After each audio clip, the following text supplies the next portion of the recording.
नमस्कार बच्चों, मैं विवेक कुमार। आज मैं आप लोगों को पढ़ाने वाला हूं नंबर सिस्टम। नंबर सिस्टम के अंदर जितने भी टॉपिक आते हैं वो सारे टॉपिक आज हम डिस्कस करेंगे। नंबर सिस्टम में सबसे पहला टॉपिक हम क्या डिस्कस करेंगे? तो सबसे पहले हम नंबर सिस्टम में देखेंगे रियल नंबर्स। क्या देखेंगे? रियल नंबर्स, यानी कि रियल नंबर को हिंदी में हम कहेंगे क्या? रियल नंबर को हम हिंदी में कहेंगे वास्तविक संख्या। रियल नंबर को हम हिंदी में वास्तविक संख्या कहते हैं। अब ये वास्तविक संख्या नाम की भला क्या है, ये हम बताएंगे। वास्तविक संख्या ऐसी संख्याएं जिनको हम संख्या रेखा पर लिख सकते हैं। हमने क्या कहा? ऐसी संख्याएं जिन्हें संख्या रेखा पर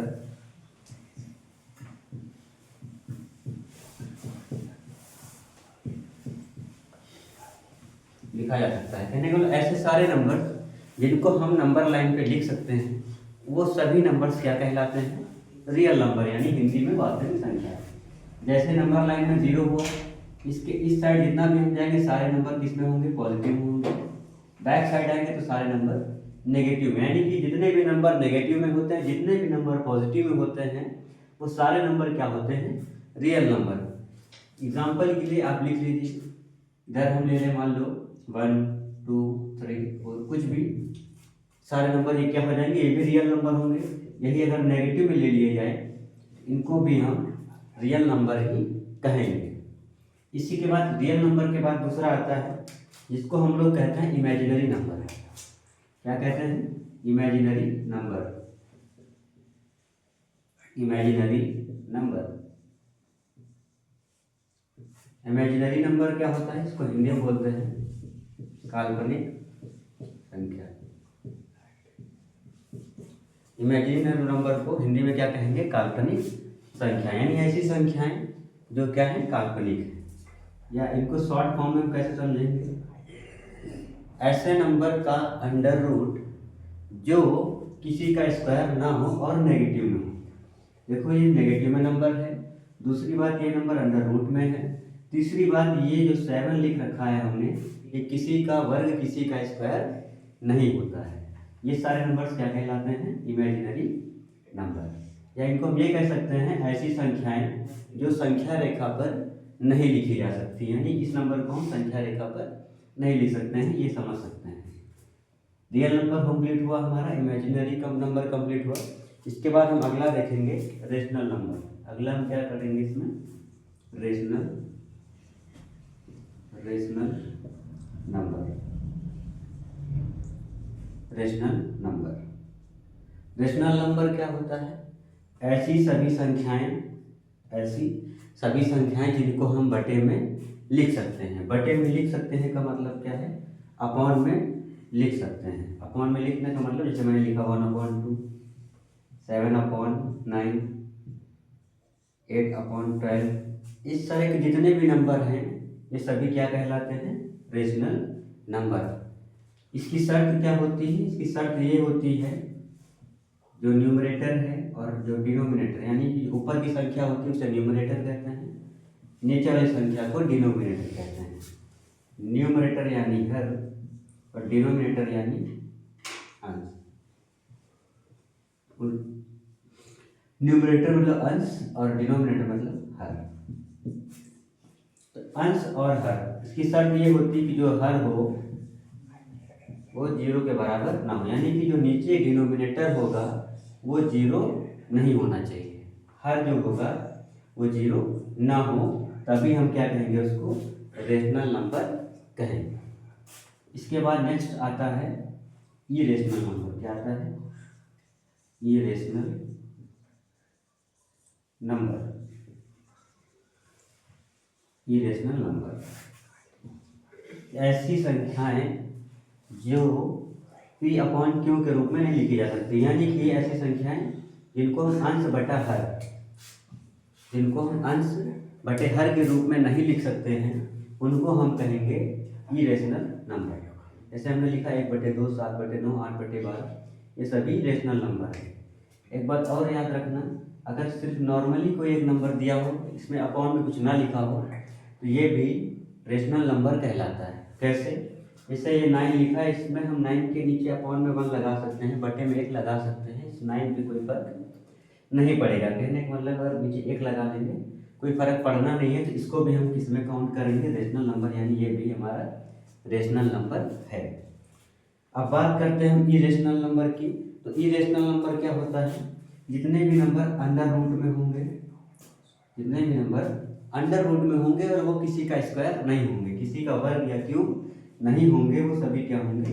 इरेशनल नंबर होंगे। इनको फ्रैक्शन में नहीं लिखा जा सकता है, बटे में नहीं लिखा जा सकता है। तो इनको हम याद कर सकते हैं, इसको हम अंश बटे हर के रूप में नहीं लिख सकते हैं। ये ऐसी संख्याएं हैं इरेशनल नंबर जो हम किस में नहीं लिख सकते हैं? बटे में नहीं लिख सकते हैं। उम्मीद है इतना समझ में आया। अब आगे देखते हैं।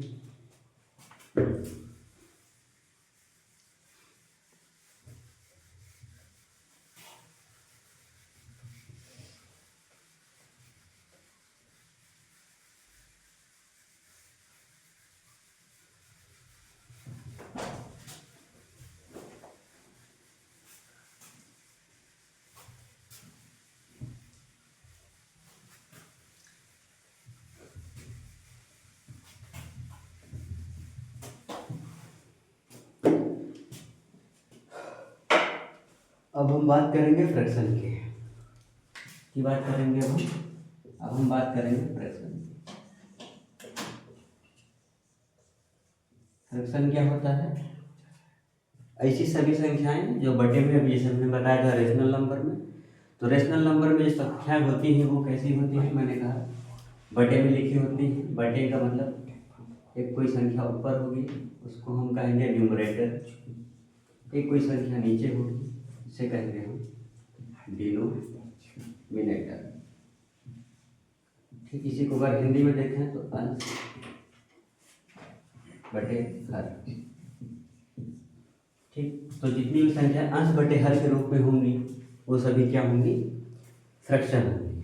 एग्जाम्पल के लिए हम कहें, मैंने लिख दिया 5/2, 7/9, ठीक है, 2/11। तो इस तरह की जितनी भी ये संख्याएं, ये सब क्या है? फ्रैक्शन है। ठीक, फ्रैक्शन में अब हम आगे इनके टाइप्स की बात करेंगे। तो इसी में आता है एक प्रॉपर फ्रैक्शन। क्या आता है? Proper fraction. प्रॉपर फ्रैक्शन क्या होता है? प्रॉपर फ्रैक्शन का मतलब ये है, ऐसी फ्रैक्शन जिसमें न्यूमरेटर छोटा हो और डिनोमिनेटर बड़ा हो। यानी कि न्यूमरेटर यानी जो अंश होगा, न्यूमरेटर जो होगा वो क्या होगा? बड़ा होगा, और जो डिनोमिनेटर होगा वो छोटा होगा। मान लो हमने लिखा 3/7, जिसमें आप लोग देख पा रहे होंगे 8/7 करते, क्योंकि न्यूमरेटर को बड़ा रखना है। 8/7, 8 क्या है? 8 क्या है? न्यूमरेटर में है, ऊपर लिखा है तो न्यूमरेटर है। 8 क्या है? बड़ा है। हमने कहा ज़्यादा वाली संख्या ऊपर होगी। 7 मैंने नीचे लिखी, डिनोमिनेटर में हमने क्या कहा? ये कम होनी चाहिए, तो मैंने 7 लिखा। यानी कि संख्या अगर अंश की बड़ी हो और हर की छोटी हो, उसे हम कहेंगे प्रॉपर फ्रैक्शन। इसी का उल्टा एक और होता है, जिसको हम कहेंगे प्रॉपर के बाद next improper. Improper fraction. Improper fraction. Improper fraction क्या होता है? अब इसी का जस्ट अपोजिट करेंगे। इसमें क्या था? न्यूमरेटर की वैल्यू बड़ी थी, डिनोमिनेटर की वैल्यू कम थी। इसका उल्टा अगर हम करेंगे तो न्यूमरेटर जो होगा वो छोटा हो जाएगा, और जो डिनोमिनेटर होगा वो क्या हो जाएगा? बड़ा हो जाएगा। न्यूमरेटर को छोटा रखना है, डिनोमिनेटर को बड़ा रखना है, ये करना है हमको इम्प्रॉपर फ्रैक्शन। कैसे करेंगे? न्यूमरेटर छोटा, मान लो मैंने लिखा 3, डिनोमिनेटर बड़ा, मान लो मैंने लिख दिया 11। इसमें हुआ ये कि जो न्यूमरेटर की वैल्यू है वो देख सकते हैं कम है, और जो डिनोमिनेटर की वैल्यू है वो ज़्यादा है। तो ऐसी फ्रैक्शन जिसमें न्यूमरेटर की वैल्यू कम हो, डिनोमिनेटर की वैल्यू ज़्यादा हो, उसको हम कहेंगे इम्प्रॉपर फ्रैक्शन। नेक्स्ट हम बात करेंगे इम्प्रॉपर फ्रैक्शन के बाद लाइक फ्रैक्शन की। लाइक फ्रैक्शन, लाइक फ्रैक्शन क्या होता है? ऐसी दो फ्रैक्शंस जिनमें लाइक फ्रैक्शन, ऐसी फ्रैक्शन होती है जिसमें डिनोमिनेटर की वैल्यू क्या हो, सेम हो। लाइक फ्रैक्शन में क्या होगा, मान लो मैं लिख सकता हूँ ऐसी दो फ्रैक्शन जिनमें डिनोमिनेटर सेम हो।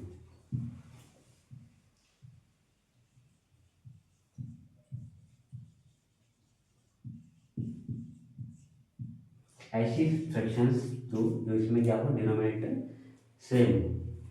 डिनोमिनेटर सेम हो यानी कि हम लिख सकते हैं, जैसे मैंने लिखा 5/9 और दूसरी मैंने लिख दी 7/9।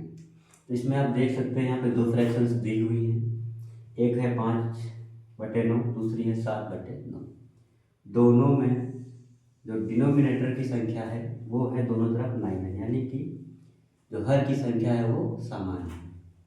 कितनी है वो, 9। यानी कि जब हर अगर समान है तो वो लाइक फ्रैक्शन है। इसी तरह एक फ्रैक्शन और लिख लीजिए, मान लीजिए लिखा 7/12, दूसरी मैंने लिख दिया 9/12। इसमें आप देख पा रहे होंगे दोनों में जो डिनोमिनेटर की वैल्यू है वो सेम है, तो ये क्या कहलाएगी, लाइक फ्रैक्शन कहलाएगी।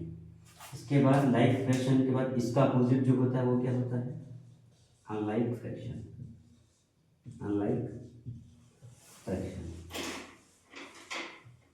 अनलाइक फ्रैक्शन क्या होता है, इसका जस्ट अपोजिट करना है। जस्ट अपोजिट क्या करना है, इसमें ये था कि ये ऐसी दो फ्रैक्शन जिनमें डिनोमिनेटर की वैल्यू क्या हो, सेम हो, लेकिन इसमें क्या होगा, डिनोमिनेटर सेम नहीं होना चाहिए। डिनोमिनेटर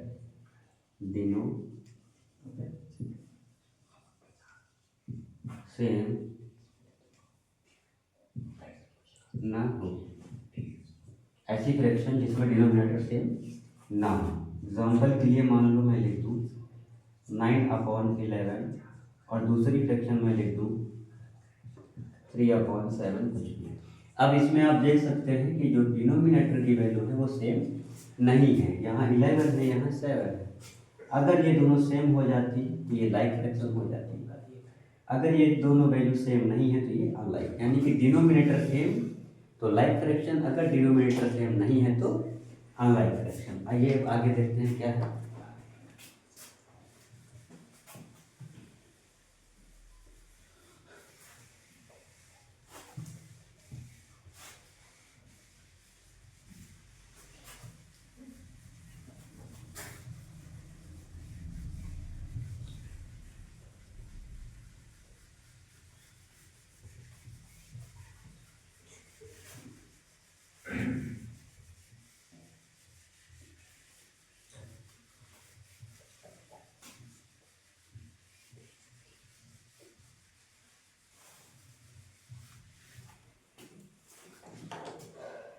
नेक्स्ट हम देखेंगे मिक्स फ्रैक्शन क्या होता है।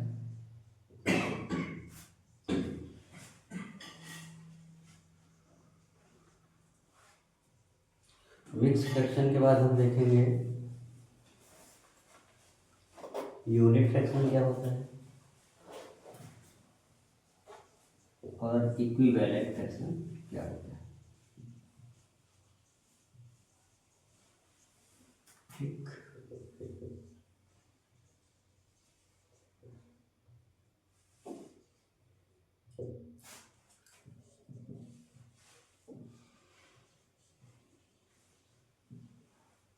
मिक्स फ्रैक्शन क्या होता है, इसमें जो तुम्हारा नंबर लिखा होगा वो सिर्फ न्यूमरेटर और डिनोमिनेटर के रूप में ना होके कुछ इस तरह होगा,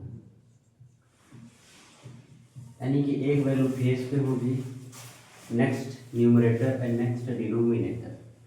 इस तरह अगर कोई नंबर लिखा हुआ ये क्या कहलाएगा? मिक्स फ्रैक्शन कहलाएगा। इस तरह जितने भी नंबर्स लिखे होते हैं उनको हम क्या कहते हैं? मिक्स फ्रैक्शन कहते हैं। यानी एक फेस वैल्यू होगी, यानी एक फेस का नंबर होगा, और नेक्स्ट न्यूमरेटर और डिनोमिनेटर। यूनिट फ्रैक्शन क्या होती है?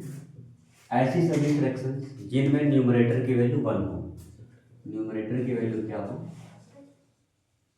न्यूमरेटर की वैल्यू क्या हो? 1। ऐसी सभी फ्रैक्शंस जिसमें न्यूमरेटर 1 होता है उसको हम कहते हैं यूनिट फ्रैक्शन। एग्जाम्पल मैंने लिख दिया 1/5। आप देख सकते हैं मैंने ऊपर 1 लिख रखा है। मैंने लिख दिया 1/12, न्यूमरेटर में 1 लिखा है। ये क्या कहलाएगी? Unit fraction. हम इसको लिख सकते हैं, आराम से कर सकते हैं, आराम से पहचान सकते हैं कि यूनिट फ्रैक्शन उसे कहते हैं जिसमें न्यूमरेटर की वैल्यू 1 हो। इक्विवेलेंट फ्रैक्शन क्या होती है? ऐसी दो फ्रैक्शंस जो इक्वल हो। तो मैंने लिखा 9/10, 9/10 लिखा मैंने, और दूसरी मैंने लिखा 18/20। कैसे इक्विवेलेंट हुई? अगर हम इसको कट करना चाहेंगे तो 2 9 18 और 2 10 20, यानी 2 के पहाड़े से जब ये दोनों काटेंगे नंबर, ये दोनों नंबर जब कट होंगे तो फाइनली जो वैल्यू आएगी वो ये दोनों देखो एक तरह की तो सेम आएगी। तो ऐसी फ्रैक्शंस को हम कहते हैं इक्विवेलेंट फ्रैक्शन। तो ऐसी फ्रैक्शन जो क्या हो? एक ही तरह हो, भले एक ही तरह ना लिखे, वो कटने के बाद एक ही तरह हो जाए तो भी वो क्या कहलाएंगे? इक्विवेलेंट फ्रैक्शन कहलाएंगे।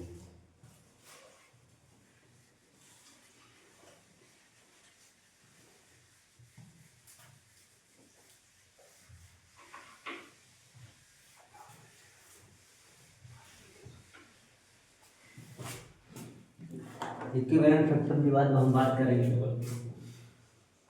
होल नंबर की।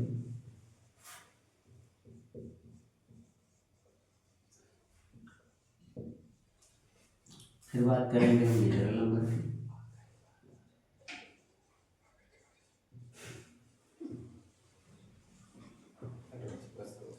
होल नंबर की बात करेंगे हम लोग, नेचुरल नंबर की बात करेंगे, फिर कंपोजिट नंबर की बात करेंगे,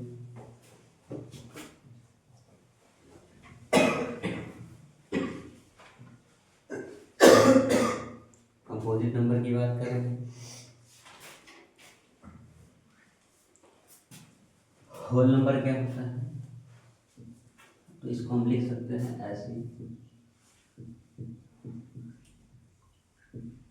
संख्या, या इसको ऐसे भी लिख सकते हैं जब संख्या को 0 से गिनना शुरू करते हैं, शुरू करें। जब हम 0 से काउंटिंग शुरू करते हैं, मैंने लिखा 0 1 2 3 4 ऐसे करके हम करते रहें। होल नंबर्स कह सकते हैं हम, जब 0 से शुरुआत हो तो उसको हम कहते हैं होल नंबर्स। जब भी गिनतियाँ 0 से शुरू की जाए, हम गिनती 0 से पढ़ें या 0 को इंक्लूड करके 0 के साथ में गिनती है तो होल नंबर कहलाएगी। अगर हम 0 से शुरू कर रहे हैं तो उसे कहेंगे होल नंबर। नेचुरल नंबर में क्या होगा? शुरुआत किससे होगी? नेचुरल नंबर में, नेचुरल नंबर में जो शुरुआत होगी वो 1 से होगी। यहाँ पे हमने 0 से लिखना शुरू किया था, 0 फिर 1 फिर 2 फिर 3 ऐसे, इसमें हम 1 से लिखना शुरू करेंगे।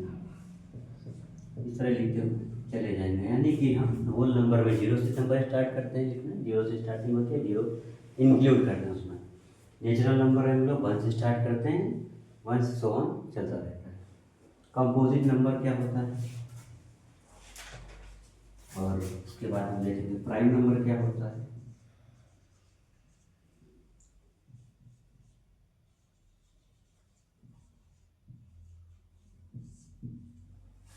देन देखेंगे को प्राइम नंबर क्या होता है।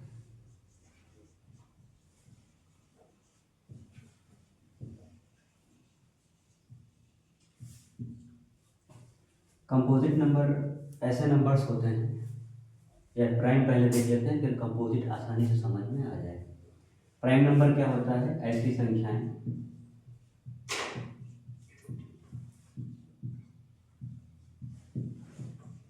जो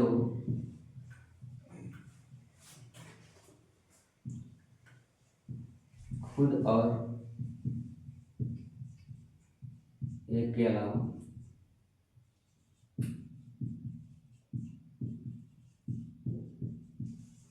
किसी से भी ना कटे, किसी से भी ना कटे। कटे का मतलब डिवाइड। तो प्राइम नंबर्स कौन होते हैं? ऐसे नंबर जो वन को और खुद को छोड़ के किसी के भी टेबल में ना, किसी से भी डिवाइड ना हो, उनको हम लोग कहेंगे प्राइम नंबर। इसका अगर हम एग्जांपल लिखना चाहें, जैसे मैंने लिखा 2, 3, 5, 7, 11। अब आप इनमें नंबरों में से आप देख सकते हैं, 2 लिखा मैंने। आपसे हम जानना चाहेंगे 2 किसके टेबल में आया, तो आप बताएंगे 2 के और 1 के। और मैंने कहा क्या कि 2 और 1 के अलावा किसी टेबल में नहीं आना चाहिए। तो ये 2 और 1 के अलावा किसी टेबल में आना नहीं। इसको आप अगर देखेंगे तो 3 सिर्फ 3 के टेबल में आएगा, या तो 1 के टेबल में आएगा। तो ऐसी सभी गिनतियाँ जो खुद के पहाड़े में आए, या तो 1 के पहाड़े में आए, 1 के टेबल में आए, या 3 के टेबल में आए, इसके हिसाब से इधर तो हम उसको क्या कहेंगे? Prime number. प्राइम नंबर फिर से एक बार सुन लीजिए, ऐसी गिनतियाँ जो खुद के पहाड़े में है, 1 के पहाड़े में है, उनको कहेंगे हम प्राइम नंबर। कंपोजिट नंबर क्या होते हैं?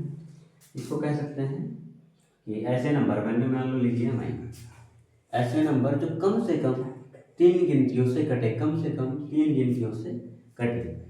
जैसे ये 9 है, किसके टेबल में आएगा? पूछेंगे किससे कटेगा, तो आप कहेंगे 3 के टेबल में 9 आएगा। फिर आप बताएंगे 9 के टेबल में आएगा।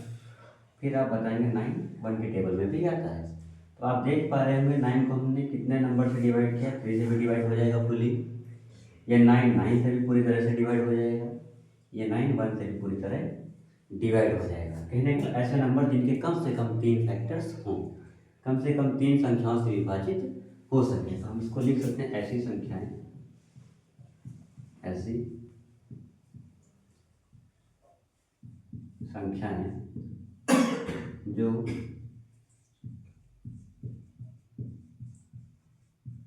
कम से कम 3 संख्याओं से पूर्णतः या पूर्णतः भाग में पूरी तरह से कटे। जैसे 9 है, 3 से पूरी तरह से कटेगा, 9 से पूरी तरह से कटेगा, 1 से पूरी तरह से कटेगा। को प्राइम नंबर क्या होता है? इसको लिख लीजिए आप, लगातार ऐसी संख्याएं जो एक ही संख्या से न कटे। लगातार ऐसी संख्या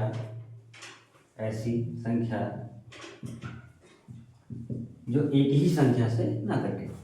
एग्जाम्पल के लिए मैं अगर लिख दूँ 7 और 9, तो आप देख पा रहे हैं दोनों लगातार संख्याएं हैं। 7 और 9 मैंने लिखा।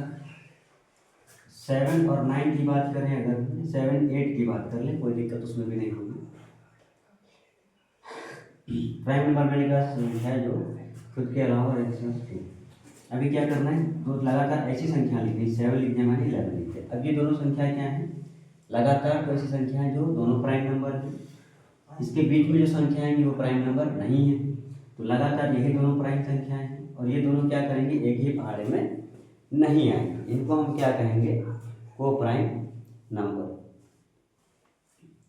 7 और 11 लिख सकते हैं, या आप ये भी लिख सकते हैं, जैसे मैं लिख दूँ 3 और 5, ये भी हो गई। और मैं लिख दूँ 11, फिर मैं लिख दूँ 15, ये भी, क्योंकि लगातार जो ऐसी गिनतियाँ जो एक ही पहाड़े में ना है, उनको हम कहेंगे को प्राइम नंबर।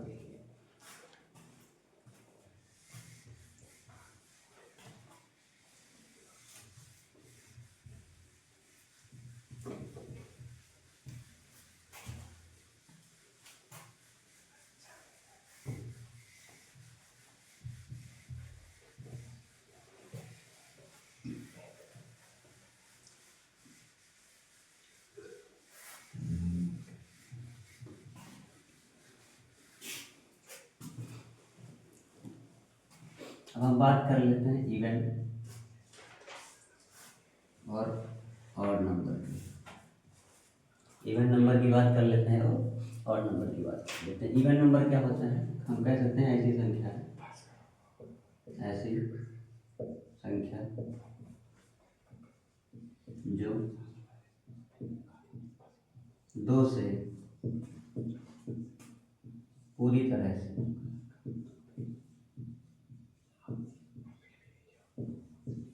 से कटे या विभाजित हो।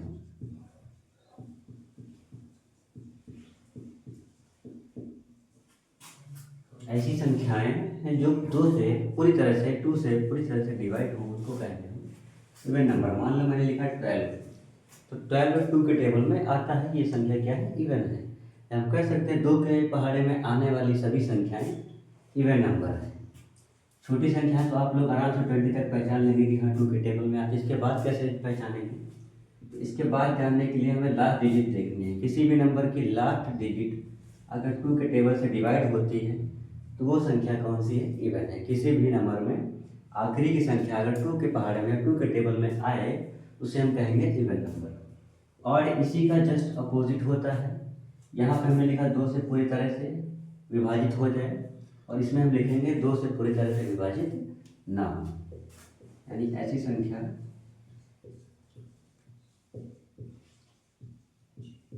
जो 2 से ना कटे, ऐसी संख्या जो 2 से ना कटे या 2 से विभाजित ना हो या 2 से पूरी तरह से डिवाइड ना हो। एग्जाम्पल के लिए मैं लिखूँ 3, तो ये 3 2 के टेबल में नहीं आता है, तो 2 से होना नामुमकिन है। नेक्स्ट मैं लिख देता हूँ 19। 19 भी 2 के टेबल से डिवाइड नहीं होगा। क्यों नहीं होगा, क्योंकि लास्ट डिजिट हम देखते हैं किसके लिए, इवन के लिए। और इवन के लिए 2 का देखते हो, 2 के टेबल में संख्या लास्ट वाली आ नहीं रही है, तो ये कौन सी संख्या है, ये ऑड नंबर है।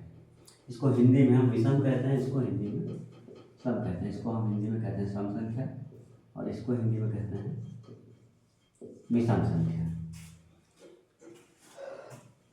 उम्मीद है आपको इतना समझ में आया होगा।